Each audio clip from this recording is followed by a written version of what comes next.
Hello friends, welcome to my YouTube channel KL study friends. यहाँ पर आप देख रहे हैं, आज हम बात करने वाले हैं वर्ग 2 का नोटिफिकेशन कब तक आएगा, आएगा भी या नहीं आएगा, और सारी चीज़ें। यदि नोटिफिकेशन नहीं आएगा तो अब हम क्या करें, तैयारी को बंद कर दें या जारी रखें, या फिर चुनाव हो जाने के बाद आपका जो है भर्ती प्रक्रिया करवाई जाएगी या नहीं करवाई जाएगी, वर्ग 1 का रिजल्ट कब तक आएगा, और कैसे मोटिवेट रहें कि आपके वर्ग 2 का नोटिफिकेशन कभी भी आए, लेकिन आपको उसका इंतज़ार नहीं करना है। आपको अभी से अपनी तैयारी अच्छे से करनी है ताकि आप एक नौकरी प्राप्त कर सकें। और आपको पदों की चिंता तो कतई नहीं करनी, क्योंकि पद कितने भी आएँ, इस बार बहुत अधिक पद आने वाले हैं। आपको भी पता है कि जो प्रमोशन है बहुत काफ़ी मात्रा में हो रहे हैं। जैसे जो वर्ग 2 वाले हैं, वर्ग 2 के जो अभी फ़िलहाल में जो काउंसलिंग हो रही है, लगभग 8,000 पदों पर काउंसलिंग की गई है और अभी 9,000 पदों पर और होनी है। ठीक है, तो इतने पद तो ये आपके यहाँ पर खाली होने वाले हैं। इसके बाद आपका जो है 20,000 का मतलब पहले जो कैलेंडर जारी हुआ था उसमें बताया गया था सब्जेक्ट वाइज पद थे। तो लगभग यहाँ पर आपको बता दें 35,000 प्लस जो हैं आपके यहाँ पर पद आने की बिल्कुल पूरी संभावना है। अभी डिपेंड करता है सरकार के ऊपर कि कितने आपके यहाँ पर पद देते हैं। ठीक है, हो सकता है पहली जो काउंसलिंग करवाते हैं तो उसमें केवल आपको 20,000 पद दें। ठीक है, इसके बाद सेकंड काउंसलिंग, मतलब टोटल जो है आपके 35,000 प्लस पद भरे जाएंगे। किसके? वर्ग 2 के। अब यहाँ पर बात ये आती है कि अब बच्चे यहाँ पर डीमोटिवेट हो रहे हैं कि यदि आपका जो है नोटिफिकेशन नहीं आता है, अभी आचार संहिता लगने वाली है, तो आचार संहिता में नोटिफिकेशन नहीं आता है या फिर एग्ज़ाम्स नहीं करवाए जाते हैं, और यदि एक बार चुनाव हो जाता है तो फिर पता नहीं कब तक ये आपकी जो है भर्ती प्रक्रिया संपन्न करवाई जाएगी। तो आपको बता दें कि आपको नोटिफिकेशन का इंतज़ार नहीं करना है। आपकी पात्रता परीक्षा हो चुकी है और आपकी चयन परीक्षा भी होगी, चाहे चुनाव हो जाए उसके बाद लें। लेकिन इस बार जो आपका कैलेंडर है वो जारी ज़रूर होगा और उसमें आपके वर्ग 2 का नोटिफिकेशन बहुत जल्द आपको देखने को मिलने वाला है। तो आपको नोटिफिकेशन का वेट नहीं करना है, क्योंकि जीत उसी की होने वाली है। कुछ बच्चे तो जब से पात्रता परीक्षा हुई है तभी से तैयारी में लगे हुए हैं, और कुछ बच्चे यहाँ इंतज़ार कर रहे हैं नोटिफिकेशन का, और हो सकता है आपका नोटिफिकेशन भी आचार संहिता से पहले ही दे दें। ठीक है, और ऐसे में यदि आपका नोटिफिकेशन आ जाता है और आपके पास में मात्र 10 या 15 या 1 महीने का समय मिलता है, तो फिर आप खुद ही समझें, क्या आप इतने समय में तैयारी कर लेंगे? ठीक है, फिर यहाँ सिलेक्शन आपका होगा या वो जो पिछले कम से कम 8 से 10 महीने से तैयारी कर रहा है उसका होगा। और कुछ लोग तो कई वर्षों से लगे हुए हैं। ठीक है, इसी के इंतज़ार में हैं कि कब भर्ती आए और कब हम उसमें क्वालिफाई हों।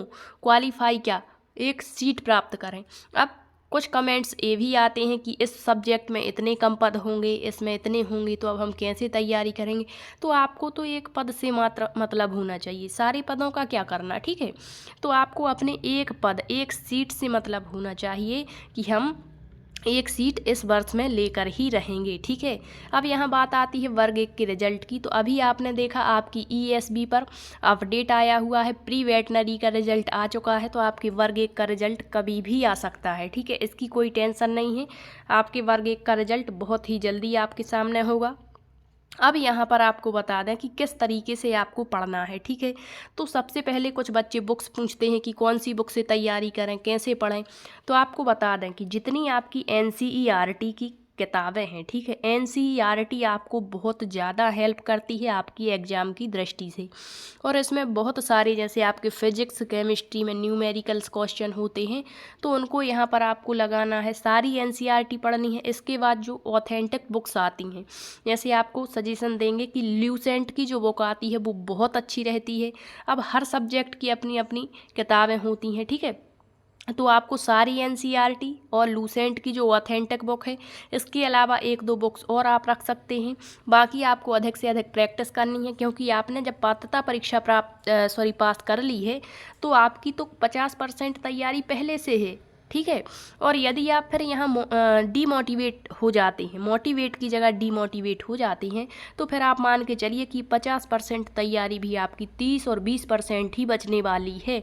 और जो बच्चे यहीं से रेगुलरिटी बनाए रखे हैं तो उनकी तैयारी तो अभी तक 90% हो चुकी है। अब मात्र उन बच्चों को नोटिफिकेशन का इंतज़ार है कि कब ये नोटिफिकेशन आएगा, और जो 10% तैयारी बची हुई है वो हम कंप्लीट करेंगे। तो ऐसे ही आपको भी तैयारी करनी है, अभी भी आपके पास में टाइम है, अभी से आप तैयारी शुरू कर दीजिए। और बहुत अच्छी तैयारी, ये नहीं कि 1 घंटे पढ़ लिया और बस दिन भर के लिए फ्री, नहीं, सिलेक्शन ऐसे नहीं मिलने वाला है। जब दिन रात मेहनत करते हैं बच्चे तब जा कर के कहीं एक उनको सीट प्राप्त हो पाती है, ठीक है। तो आपको बिल्कुल भी डीमोटिवेट नहीं होना है, तैयारी अपनी जारी रखनी है, नोटिफिकेशन का इंतज़ार नहीं करना। नोटिफिकेशन तो सिर्फ इस चीज़ का होगा कि आपके कितने पद आए हुए हैं और आपका सिलेबस बताएंगे। और सिलेबस आपको पहले ही बता चुके हैं हम कि सिलेबस में कोई भी चेंजेस नहीं होगा, चेंज आपके टॉपिक का भी नहीं होंगे। हाँ, ये ज़रूर चेंज हो सकता है कि टॉपिक को बढ़ा देंगे या घटा देंगे, जैसे साइंस हो गया, ठीक है। तो साइंस में आपके चैप्टर तो वही रहेंगे, केमिस्ट्री के चैप्टर रहेंगे, फिजिक्स के रहेंगे, आपके बायोलॉजी के रहेंगे, मैथ में भी आपका वही रहेगा। बस यहाँ ये हो जाएगा आपका कि जो जैसे आपका मेन सब्जेक्ट बसाना है तो उसमें आपके टॉपिक या तो बढ़ा के देंगे या फिर घटा के देंगे, ठीक है। तो ये बस चेंज होने वाला है, बाकी वही टॉपिक हैं, सेम टॉपिक हैं, आपको उन्हीं टॉपिक को रिपीट करना है। बहुत डीप स्टडी आपको करनी पड़ेगी, कंपटीशन काफ़ी हद तक बढ़ चुका है, आपको पता है, ठीक है। तो यहाँ पर, और अब तो अतिथियों के लिए भी 50% यहाँ पर आरक्षण दे दिया गया है। तो अब आप समझ सकते हैं कि आपको कैसे मेहनत करनी है, और एक खुद पर डिपेंड करता है कि आप किस तरीके से तैयारी करें कि आप इस वर्ष में एक सरकारी जॉब प्राप्त कर लें, ठीक है। तो मेरा सजेशन यही रहेगा कि आप डीमोटिवेट ना हो, बिल्कुल अपने अंदर से, ठीक है, कहते हैं ना, सेल्फ मोटिवेट हो पढ़ने के लिए, ताकि आप इस वर्ष में एक जॉब प्राप्त कर पाएँ, ठीक है। और हमारे जो साइंस की क्लासेस हैं वो भी हम रेगुलर करने वाले हैं, क्योंकि अभी स्कूल टाइम भी पूरा देना पड़ता है, और मतलब स्कूल जाना कभी कभार मतलब अभी ट्रांसफ़र लेकर आए हैं तो उसके भी कुछ रूल्स होते हैं, मतलब सब प्रोसेस यहाँ पर करनी पड़ी। तो ये सारी चीज़ें इस कारण से आपको क्लास नहीं दे पा रहे थे, लेकिन अब हम रेगुलर क्लासेस आपको देंगे। और बहुत सारे लेक्चर आपके डले हुए हैं प्ले लिस्ट में पात्रता परीक्षा के, उनको आप देख सकते हैं, वो भी आपको काफ़ी बेनिफिट देंगे। और आगे की क्लासेस भी हम कंटिन्यू रखेंगे, ठीक है। यदि आपको जानकारी अच्छी लगी है तो वीडियो को शेयर ज़रूर करें। Thank you.